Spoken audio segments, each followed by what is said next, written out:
Ya, pemirsa, ada momen unik saat kunjungan Bill Gates ke istana. Tak hanya membicarakan potensi kerjasama dan kontribusi Bill Gates di Indonesia, namun juga kehangatan suasana saat Bill Gates bertemu dengan Bobby Kertanegara, kucing kesayangan Presiden Prabowo Subianto.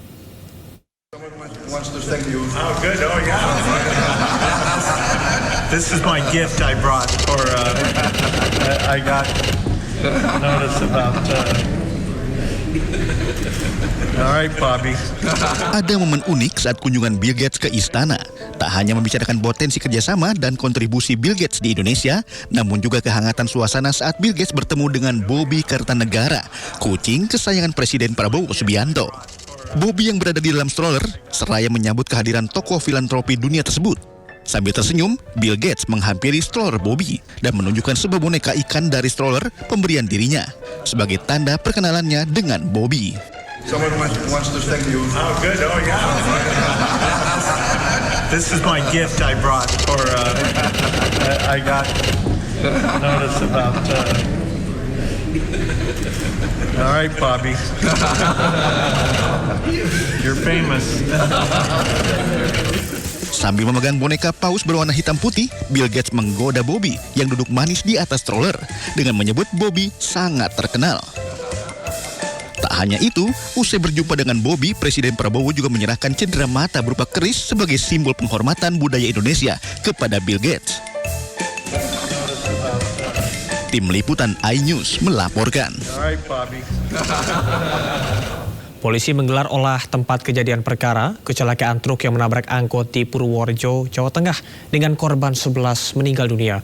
Sementara itu truk bermuatan pasir yang kondisinya terbalik di sisi jalan juga sudah dievakuasi oleh petugas. Satuan Lalu Lintas Polres Purworejo melakukan evakuasi dan olah tempat kejadian perkara di lokasi kecelakaan truk dengan angkot di Desa Kalijambe, Kecamatan Bener, Purworejo, Jawa Tengah. Petugas memasang garis polisi untuk mengamankan lokasi serta memeriksa kondisi kendaraan, jejak pengereman, serta posisi akhir kendaraan setelah benturan keras terjadi. Dugaan sementara truk mengalami remblong saat melintas di jalanan menurun.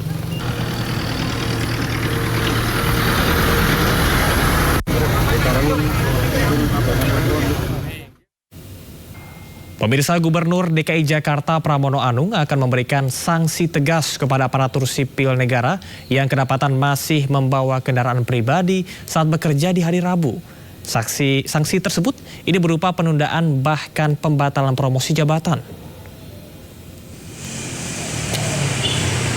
Gubernur Jakarta Pramono Anung kembali menggunakan angkutan umum bus Transjakarta saat melaksanakan tugas dinas pada Rabu pagi.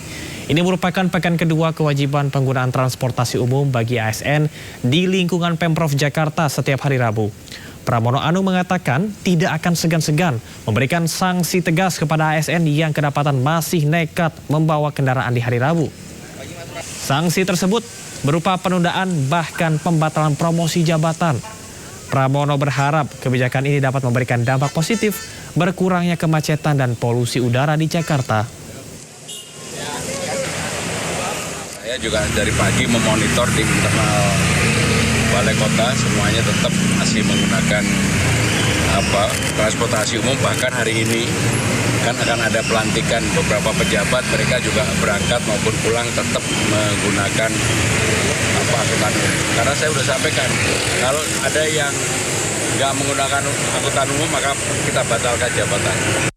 Pemirsa, Pemprov Jakarta mewajibkan para ASN bersuah foto saat menggunakan angkutan umum, baik berangkat maupun pulang pergi setiap hari Sabtu. Hal ini disambut baik oleh para ASN untuk mendukung kebijakan Gubernur Jakarta Pramono Anung demi mengurangi polusi dan kemacetan.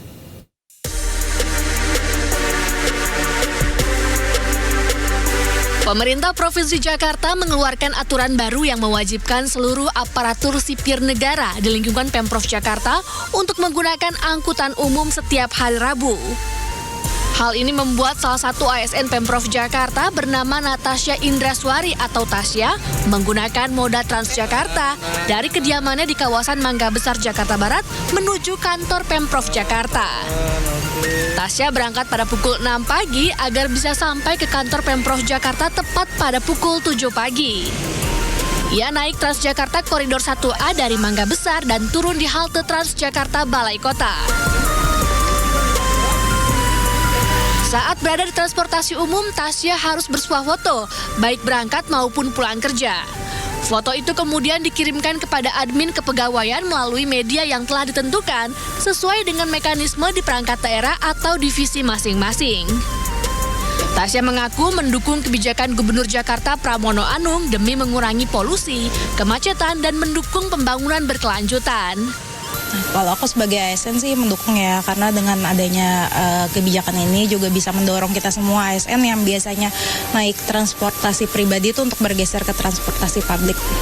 Kalau menurut Mbak sendiri ada kendala apa sih saat naik transportasi umum?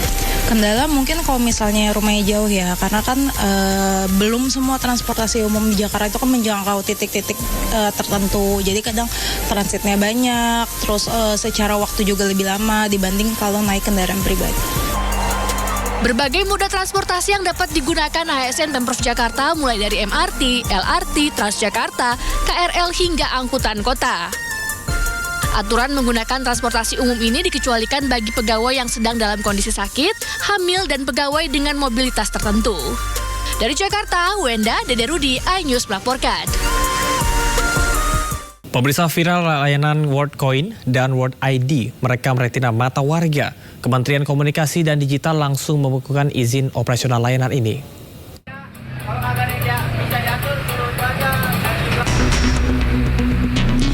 Sebuah ruko di kawasan Bekasi Timur, Kota Bekasi, Jawa Barat ramai diserbu warga. Mereka rela antri demi mendapatkan koin yang bisa ditukar dengan uang dengan nominal mencapai Rp800.000. Nantinya uang ini bisa ditarik melalui dompet digital. Namun uang didapatkan tidak cuma-cuma. Warga harus rela scan retina matanya untuk direkam melalui aplikasi.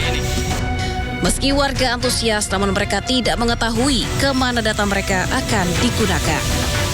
WorldCoin itu sih aplikasi pencairan uang itu. Pencairan uang. Itu caranya gimana untuk Kita mengidentifikasi dari mata itu, dari apa namanya? oh dari mata lewat alat lah gitu ya. Oh, terus langsung dapat duit. Iya, Atau ada download lagi gitu-gitu? nggak ada. Tadi jelasin di dalam, bilang katanya nggak menyangkut data pribadi. Komdigi langsung membekukan sementara layanan WorldCoin dan World ID. Komdigi pun akan memanggil PT Terang Abadi untuk diperiksa lantaran perusahaan ini belum terdaftar sebagai penyelenggara sistem elektronik. WorldCoin adalah proyek yang dibuat oleh OpenAI dan resmi diluncurkan pada 24 Juli 2023. Indonesia menjadi salah satu tujuan proyek ini. Saat ini ada 29 cabang WorldCoin di seluruh Indonesia. Data pelanggan yang terkumpul akan menghasilkan identitas digital yang terhubung dengan berbagai aplikasi. Dugaan eksploitasi data pun mencuat. Tim Liputan iNews melaporkan.